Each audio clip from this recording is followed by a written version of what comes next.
Seems you're much too busy for me, and I can't stand it. Seems you're much too busy these days, and I can't handle it. Seems you're much too busy for me, and I can't stand it. Okay. I'm dropping stuff. Girl, I asked you to play. Okay. So let's start recording over here. Let's start recording. Okay, it's recording. Hello, hello, hello. First things first, if you know that song that I was just playing, girl, we friends. We friends. We friends if you know that song. Hi. Hey. Hey, what's up, all my top moms and girls of the world? Kenny here, and I am back for another video. I'm not sure if I'm going to upload this the same day as I uploaded the last video, but this goes along with the last video, and this might be even more important than the last video. This may be single-handedly one of the most important videos I post, especially to Black communities. Okay, not to exclude nobody else, because I'm sure anybody can take something from it, but yeah. Okay, so a message from my father. Let's just jump right into it. So earlier this year, and I'm not going to get emotional. I'm not going to get emotional at all. At least I don't think I'm going to be emotional, bitch. You never know with me. But earlier this year, my father passed away. Early January, literally the first week of January 6th, my father passed away. And rest in peace, my father. My father passing away was an interesting experience, because if you know anything about me, you know I'm not really like close to my parents like that. Like, there are people that cannot go a single day without talking to mommy or daddy, whoever's in their life. Me, on the other hand, I talk to my parents on the phone probably twice out. You know what I'm saying? I wasn't close to my father. However, that does not exclude the great person that my father was, the great man that my father was, the great individual that my father was, or whatever. Our relationship was kind of screwed up simply because my father he was a person, he experienced like segregation, like blacks only, whites only, like that shit. He experienced like the tail end of that. You know what I'm saying? He experienced shit like that. So with him experiencing shit like that, he was taught a lot of toxic shit. He was taught a lot of toxic things, and he wasn't taught how to raise a child like me. Okay, we're so taught to not like individuals like me. Flame and faggot. He was taught not to like me. Let's be honest. But my father never disowned me or anything because of that. He never disowned me. He never talked down upon me or whatever. That more so came from my mother. My mother didn't know better either. Mommy issues, I already fixed them, girl. Okay, I don't got no problem with my mama. People be making it seem your parents don't know better. You have to realize that your parents come from different generations. Okay? People just don't have no sympathy, no empathy, no sympathy, no nothing. The feminine energy is not there. The nurturer. You feel me? The teacher. She's not there. That's why it's important. We gonna get to that. So, my father's relationship, we weren't close. However, my father was very supportive. I remember him dropping me off to college, actually. He dropped me off to college. I was his first child to go to college. Okay? And I know my father wanted to support me more, but he didn't know how to communicate with a child like me. I remember him dropping me off to college, and he told me, he said, just promise me two things. Doodly. He used to call me Doodly. Doodly. He said, promise me two things. Don't ever call another nigga daddy. I failed at that. Okay. Sorry, father. That was some rich niggas in the equations, father. Can you hear me? Okay. There was some rich niggas in the equation. I'm sorry. I did hold that part of the bargain up, the part of the promise up. But the other part was to never take another man's last name. And I said, okay. I just laughed it off, and I went to my dormitory. He drove off. He went back to Galveston, Texas, and I went to school in Denton, Dallas. Okay, University of North Texas. Shout out to you. So when he dropped me off, our relationship sort of dwindled. Not that we ever had a relationship. Him and my little brother, who's a heterosexual male, their relationship was much closer. But our relationship dwindled. Like it went to like at least like we would see each other sometime. It went to not even seeing each other and talking to each other every other month. Okay, and then after I left college, it dwindled down to talking to each other twice a year. For his birthday, my birthday, and Father's Day, 3 times a year. Okay. And I would be lying if I say that didn't like affect me as a child. But the positive effect of my father was that I grew up, a lot of people always ask me about like branding and like my social media career and stuff like that. And how like, am I just like kind of naturally good at it? It's because I was born into it. Like I was born into a brand basically. Like my mother was a showgirl. My mother used to perform up and down the streets, you know, like at clubs and shit like that. My mother used to perform, like singing. She was a singer. And then my father, he was an entrepreneur. He was a crawfish. He had a crawfish. He was a crawfish. He was known as a crawfish king. He was known as the crawfish king. And if you ate crawfish anywhere in like Galveston or Houston at a certain point in time, you were probably eating my father's crawfish. Like he would sell a crawfish to had the people at the crawfish farm and everything. He would sell the crawfish to the restaurants. So I knew my father taught me so much without even hands-on teaching me. I was just a very observant child, always have been an observer. And with being an observer, I observed how my father was moving in the streets. And I kind of applied that to like this internet shit. And it was just like easy for me. It was the things that was embedded in me as a child. Everything in life happens for a reason, even the journey with my father, because I'm able to come say this now. So when he died, I didn't know how to feel because we weren't that close. Genuinely. I did not know how to feel. Did I cry? Yeah, I cried. That's my father. That's somebody that I spent like more than half of my life with. You know, that was like, whoa, like this hurts. And up until that point, I had spent a lot of time remothering myself. I had a lot of remothering to do. I had to reparent myself. A lot of people don't talk about this enough, but you do have to reparent yourself if you come from a broken household. And the thing about broken households is that the whole family system, mama, daddy, that system, that was broken a long time ago. That was broken so far long ago, and I feel like it came from the white people. But we ain't gonna get on that topic. But that was broken a long time ago. Ruined. Which even caused women to start taking up so much space in their masculinity, which further went into the because it became like women have to get it on their own. You know what I'm saying? Which pushed into, I mean, we live in this masculine ass culture.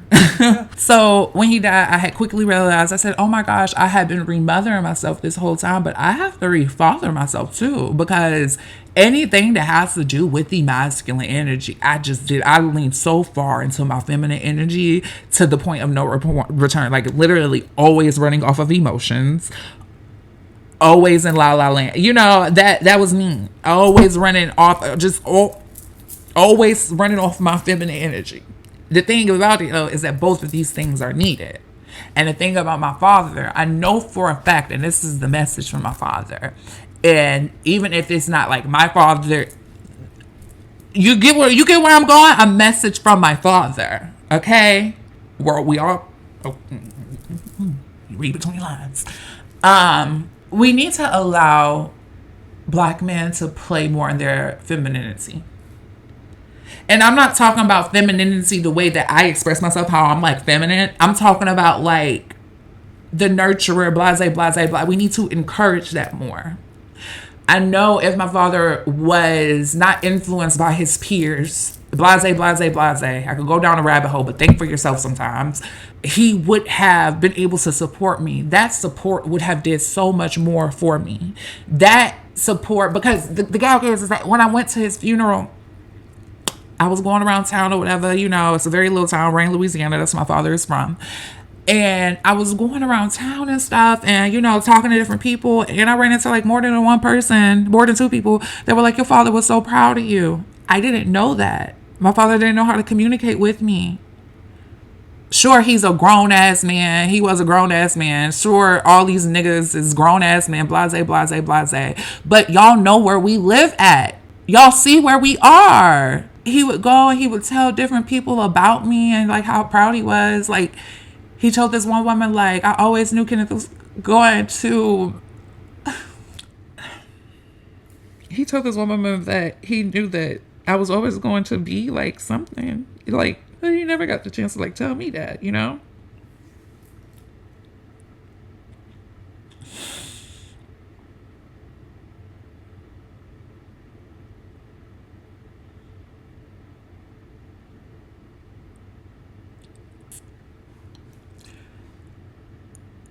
And what that would have did for me as a child, like just with this whole even somebody like my internet career, what that would have did for me. Simply knowing, just knowing that I am proud of you. That's all. Nothing. I don't even. You don't even have to be there for me emotionally. Nothing like that. Just that I'm proud of you. A simple I'm proud of you.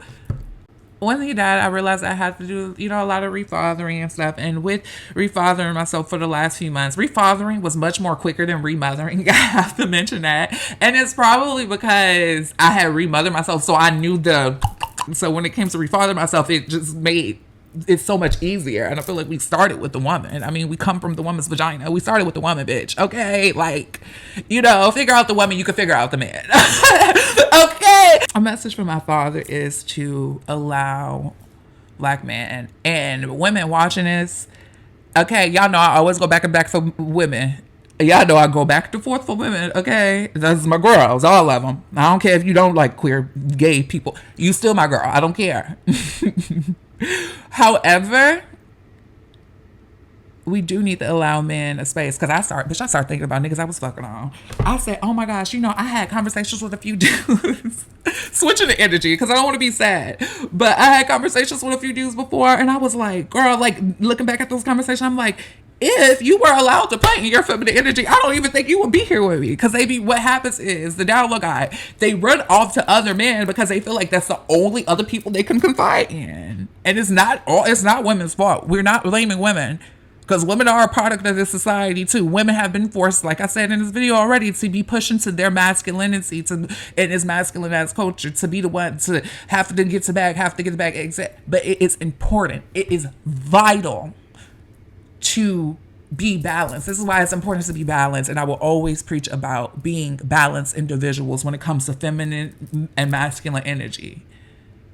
In my head, and this is just in my head, the whole mother and father structure, the father going to get to the bag structure and the mother staying at home, blase, blase, blase, that was once a thing, because I don't think that's that much of a thing anymore. That was once a thing because that's how the child gets taught, like, how to have both of these energies balanced.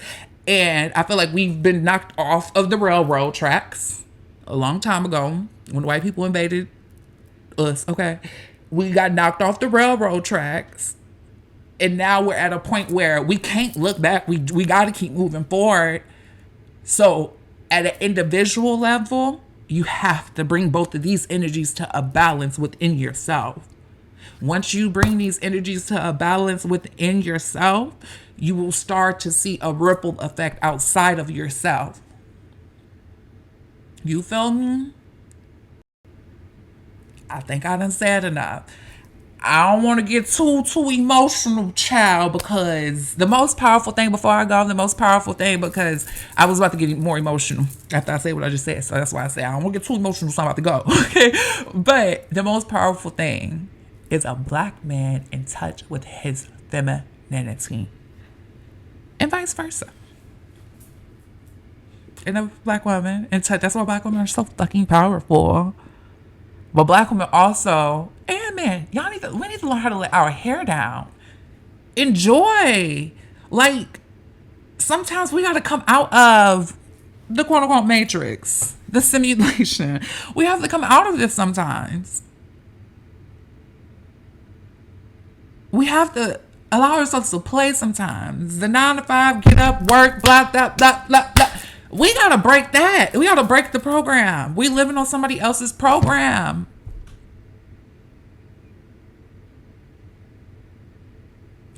My father and I relationship, to end this video off, has gotten so much better since he's passed away. I feel like that sounds a little cruel, and it might even sound a little selfish, but it was one time I was a little boy. I needed my daddy. Okay. I'm sure we could go into so much deeper conversation with this specific topic, but I don't want this video to be too long. And I feel like a lot of you already get the point, and a lot of you have triggered thoughts, if anything, for you to think about things for yourself. You start thinking like that, people will pick up on that thinking and that on an energetic level. Real shit. I've seen it. I've seen it. I've seen it. I've seen it. I've seen it. I seen it when the fucking Pandorama started and everybody was all fearful of what was about to happen to blase. That fear started leaking to everybody. They put that fear out there and the girls ate that shit up. And that fear started leaking to absolutely everybody. And everybody was scrambling around like some roaches. Like the lights just came on. Was they not? Do y'all remember? Do y'all remember the beginning of the Pandorama? What just putting the fear out there did? When it wasn't anything to fear, it was just something that we should have take precautions for, and something we should have prepared for, of course. But the fear, girl, it was crazy. Y'all remember, it was a moment in history. We'll always remember that. At least I will. Anyways, okay, I've said enough. I've talked enough. I'll see you guys in the next video. Period. This gonna be like the only other serious video for the month. I promise you. I don't want to keep posting serious videos after serious videos. I want to get to a place where I'm having fun. But I be having to talk about the stuff I be thinking about and the stuff I be writing about sometimes. I be having to talk about it before I can get to having fun. Period, girl. Okay, I'll see y'all in the next video. As always, be sure to like, comment, subscribe, all that. Be sure to flip your hair. Even if you don't have any hair, be sure to flip it. Just because flipping your hair makes you feel like you're that bitch. If you don't feel like you are that bitch, I'm here to tell you that you are that girl. You are that girl of the world. I love you so